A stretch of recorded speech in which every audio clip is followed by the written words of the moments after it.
A couple of days ago, people went berserk on Twitter over the announcement that Javier Bardem was joining Aaron Sorkin's I Love Lucy project, which will star Nicole Kidman as Lucy and Bardem as Desi Arnaz. The reactions were, quote, "I guess it's really hard to find a Cuban actor, so you have to hire a Spaniard," said one. Critic Yolanda Machado wrote, quote, "The Lucy/Desi biopic, if done well, will have cast Raúl Esparza and will have been written by the funny, creative, and fierce Cuban-American Everything Gloria, who is Gloria Calderon Kellett, creator and producer of the show One Day at a Time." Variety critic Clayton Davis said sardonically, "I forgot about the shortage of Cuban actors available to play Desi Arnaz in Hollywood, so we have to go to Spain to cast this role. Hopefully they start repopulating the earth again. Let's do better." This is not an issue that is very clear for non-Hispanic/non-Latinx people. Well, maybe it isn't even clear for Latin people. So I'll give you an overall picture on the issue. A caveat is necessary though, as this is not a black or white discussion, so take it with a grain of salt. I'll try to give you my most neutral take, but I do have to say I reach a biased conclusion if you want to skip the end. Bardem is just the most recent bullet point in this discussion. Let us start from a year ago. Since the announcement of Antonio Banderas' Oscar nomination and the fallout that came after two American publications mentioned that only two people of color had been nominated in the acting categories at the 2020 Oscars, Latinx have pushed back fiercely against Spaniards being also considered Latinos, Latinas. The Latinx community has expressed dismay for the fact that substantial, important, and rather rare Latinx roles go mostly to non-Latin actors, aka mostly Spaniards. Some of the usual suspects are Antonio Banderas, Javier Bardem, and Penelope Cruz. Deadline mistakenly wrote that the men's acting categories, quote, were dominated by white actors, with Antonio Banderas being the lone person of color, and later tweeting that, quote, only two actors of color were nominated in the major acting categories. The publication eventually deleted both comments, although the previous version of the article is on other sites. Vanity Fair fell for it too, writing and eventually deleting that while Spaniards are not technically considered people of color, it should be noted that Banderas was also nominated. Reuters referred to Banderas and Erivo as the only not white actors nominated. The news agency later corrected the mistake, but because it's a wire service, some publications had already run the report. To be fair, both sides were angry. In a report NPR ran on the gaffe that a few publications fell for, it mentioned that Spain was, quote, fierce, having called Banderas a person of color. For starters, the word person of color does not translate literally to Castellano. In Spain, it is called persona racializada, racialized person. Person of color for Spaniards was like saying Banderas was black.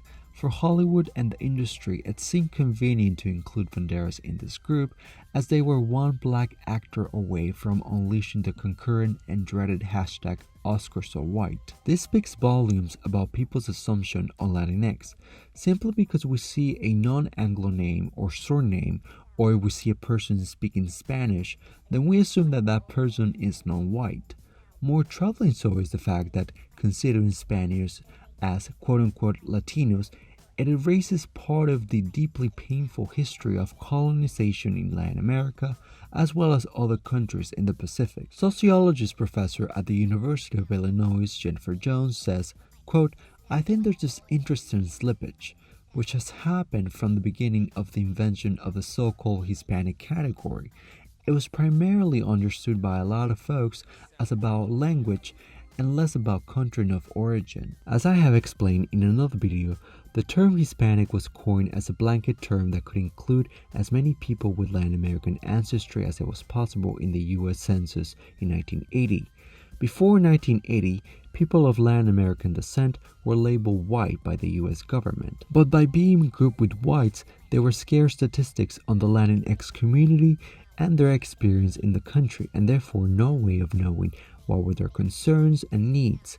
Their voting, housing rights, and social mobility were issues that weren't being addressed because of the lack of tangible data that showed that Latinos, like other minorities in the US, were disproportionately disadvantaged. From that point on, Latinos were interchangeably referred to as quote-unquote Latinos, but also Hispanic. The latter term includes Spaniards as it applies to anybody who speaks Spanish. To keep quoting this NPR article, the piece cites linguistic anthropologist Jonathan Rosa at Stanford University saying, quote, "It's precisely because of this inclusive language that people from Spain can now strategically access certain political and economic markets and benefit from the ambiguity of the definition of Hispanic." Adding, "People fought really hard to have these categories or to make recognition possible for artistic or athletic or intellectual prowess," Rosa says. And I think there's this legitimate concern when someone who isn't associated with these kinds of histories of marginalization and exclusion is benefiting. Yikes! In a way, it seems Spaniards are the perfect combination of exotic with the lavish sophistication that Americans crave for, if not as Hilaria Baldwin, or I should say Hilaria Lynn Hayward Thomas, the white woman who pretends to be Spaniard. But how are Spaniards perceived outside of the US?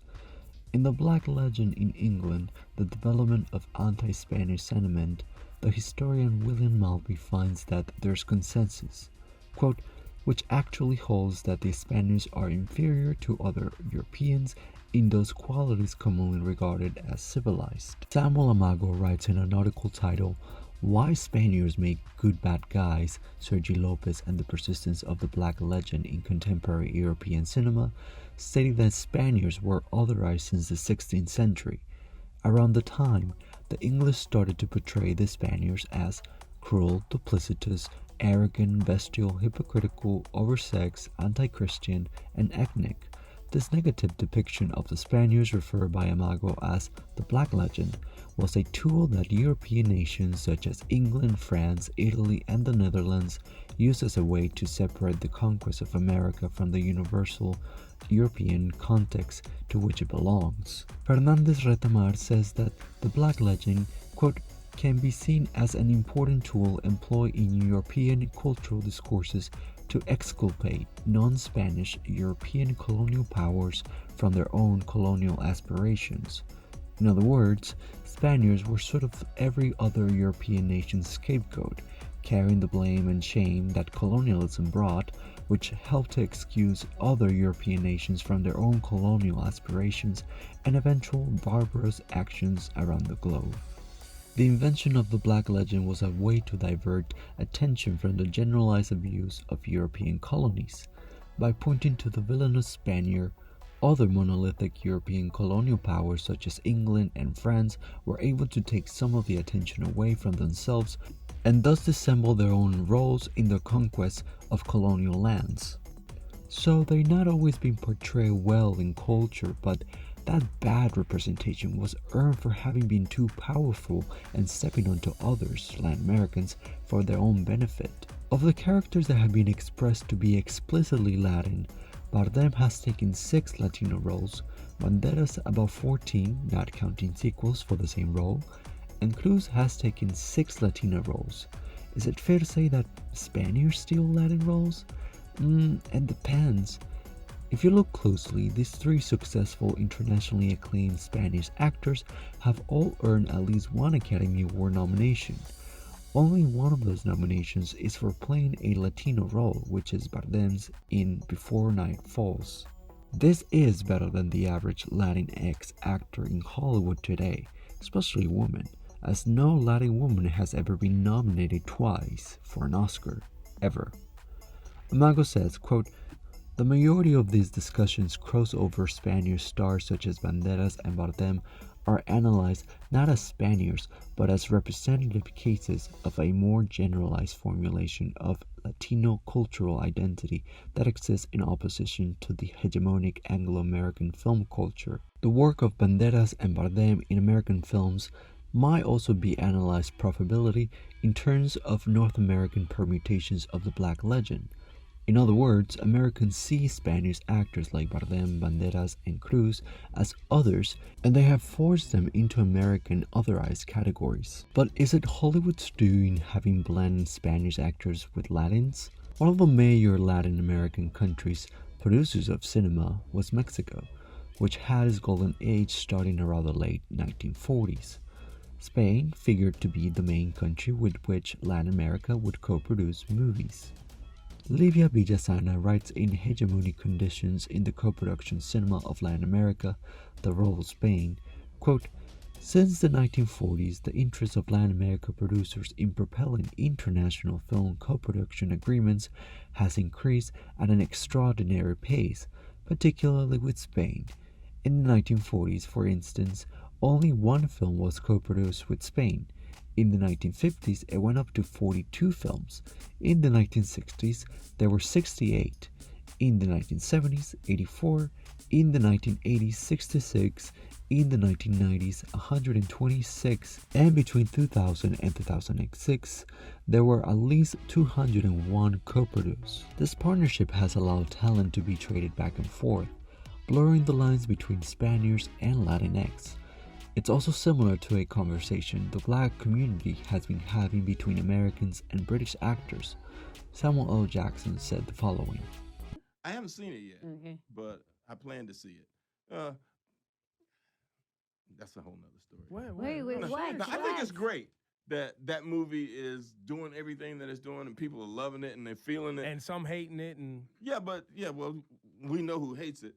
But the thing in my mind is, I know the young brother is in the movie, and he's British, so there are a lot of black British actors that work in this country all the time. So I tend to wonder, what would that movie have been with an American brother who really understands that in a way? Because I mean, Daniel grew up in a country where they've been interracial dating for 100 years.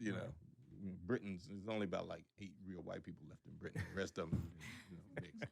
So, what would a brother from America have made of that role? And I'm sure the director helped. And some things are universal, but everything ain't. That's right. Which is one of the things about about Selma and some other things. I go, well, there's some brothers from America that could have been in that movie that would have had a different idea about how that works, or about how King thinks, or about what how is King that casting thing where you get the British black actor versus the American black actor to play the black? What is that? They're cheaper than us, for one thing. Huh. They don't cost as much. Oh, wow. Well, okay. In an interesting way, unless you're, unknown brother that they're finding somewhere. And they think they're better trained for some reason than we are, because they're classically trained. I don't know what the love affair is with all of that. It's all good. Everybody needs to work, but there's a lot of brothers here that need to work too. In fact, some of Jackson's reasons Americans cast British actors are particularly true. Director Ava DuVernay herself has indicated that the stage backgrounds of many British actors is one of the reasons for their success in attaining US roles, saying, quote, I think there's something about the stage because they have that stage preparation, she told BuzzFeed in 2013. Their work is really steep in theater. Our system of creating actors is a lot more commercial. Although the comments were taken lightly, actor Jan Boyega wrote on Twitter, Black Brits versus African American, a stupid-ass conflict we don't have time for. Jackson had to backtrack his comments. Producer Lena Waithe, who has produced, among many things, Queen and Slim, a movie about 2 African Americans running away after killing a police officer. The movie leads are 2 British actors playing Americans. She had something interesting to say on the issue as she stopped by Hot 87 radio station. Honestly, I think it's divisive, and I think it doesn't move the culture forward. And I always say this, for anyone that has that argument or like, oh, let's get some American, whatever. As like, at the end of the day, if you're black and you get pulled over by a police officer, he's not going to not kill you because you have a British accent. That is a fact. So we all in this together. Black is black is black is black. And we all get discriminated against. We all get treated like second-class citizens in a country that our ancestors helped build. And to me, I'm a big proponent of black unity. I don't care where you come from. If you black, we family. Well, that's Pan-Africanism, right? And I think that's the piece that the slave master, right, and the plantation has programmed into American blacks is thinking that our experience is somehow disconnected completely from the transatlantic slave trade and slaves that went to Jamaica, slaves that went to Dominican Republic, Brazil, the colonialism that took place on the continent in Africa, slaves that ended up in Europe via that same colonialism, right? Absolutely. So our brains are programmed to think that somehow that's not us. Right. That is us. And the power actual dynamic is when we separate ourselves because of that, that's how they continue to keep us weak. Yeah, absolutely. You know, we stand stronger when we stand together. Circling back to the Bardem controversy, Me Too wrote, Javier Bardem is an exceptionally talented actor, and there's no doubt that he would tackle the role of Desi Arnaz with creativity and dedication. But fans' frustration at the casting choice doesn't have to do with Bardem's acting capabilities. It has to do with all the ways that Latinos are discounted, including professionally. Recent in the news, there was a similar controversy that involved Penelope Cruz. She's starring in a movie that, as of February of 2021, is supposed to come out in 2022, The 355, in which she plays a Colombian woman. Variety wrote an op-ed saying that the 355 film missed an opportunity for Latinx inclusion by not seeking out a Colombian actress for Penelope Cruz's role, saying, quote, Cruz, who is Spanish, is not Colombian or Latina. She is cast in a role that makes it seem clear that executives and agents put no effort in scouring the world to find a more appropriate choice, or to be even more daring, an actual Colombian actress to play Graciela. Chastain, one of the film producers, in a statement to Variety said, quote, When I had the idea of making the film, we didn't have a script or financing. Adding, Penelope was incredibly helpful in this regard. After conversations with our consultant, I brought her the idea that she could play a fervent agent from Brazil. She mentioned that it wouldn't be right for her to play a character from Brazil as the majority language is Portuguese. I realized that Colombia has a rich ethnic heritage, with approximately 80% of the population having European or mixed European heritage. We settled on a character who is descended from the colonization of Spain in the New World. Clayton Davis writes, quote, American consumers may be used to lumping together all Spanish speakers. He adds, it's a constant battle within Hollywood to hire more Latinx actors and actresses and understand who they are and where they come from. Before anyone plays the card of star power, there are plenty of Colombian actresses who were probably more willing and available to portray the character. Cruz, who is not only an Academy Award winner but has received multiple nominations and opportunities over her career, should recognize the inequalities and encourage better representation. The Latinx community needs and requires actresses like her to speak up and insist on proper casting. There have only been 4 Latinx women nominated for Best Actress at the Oscars in its 92 years, and Catalina Sandino Moreno is one of the very best of the more recent nominees, following her debut performance in Maria Full of Grace, where she managed to edge out big stars like Uma Thurman, Kill Bill Volume 2, and Nicole Kidman, Birth, for an Oscar nomination. She's been nearly absent from the movie screen since. Any other actress in a nominated debut will have the Hollywood gates open to them. Look at Jennifer Lawrence and Carey Mulligan as examples following their first nominations. Moreno, born in Bogotá, has been relegated to brief and stereotypical Latinx roles. If I may editorialize, I want to say yes. Actors should be able to play anybody. However, as we grow more aware of the high degree of systemic and institutionalized racial injustice which has filtrated through all sorts of systems, including Hollywood, we should be taking steps towards amending it and making every place more equitable. Like other minorities such as Black, Asians, the LGBT community, Latinx folks have struggled to build a successful and prosperous career in Hollywood, even though they make up 18% of the population. Roughly 60 million Latinx live in the US, according to the US Census. Latinx representation is by far worse than the Black community. It does appear Latinx are on the verge of increasing their visibility. Look at Oscar Isaac, Pedro Pascal, Ana de Armas, who are some of the most famous Latin rising stars in Hollywood today. But also, we must not forget that there are generations of talent that has been disposed. Just a look at the careers of Latinx actors who have been nominated for an Oscar and have barely been able to survive ever since, doing mostly mediocre projects with few exceptions like Benicio del Toro. This discussion can be similar in various ways to the Black Americans versus British controversy. However, I also think it's nuanced. There's a big difference, and that's the history of colonialism between Spain and Latin America. Spain privileged out of Latin Americans' wealth since the late 15th century, and remains a privileged country with a better economy and a stable government. Spaniards don't share many of the commonalities that Latinx have shared, which is democracies in crisis, unstable governments, migration, and a history of human rights abuses. Casting Spanish actors in Latinx roles is wrong because it perpetrates the cycle of colonialism by allowing them to privilege out of the term that was created in the US deliberately for Latin Americans, not Spanish/Europeans. Audiences cannot be fooled these days with flawed and false representation.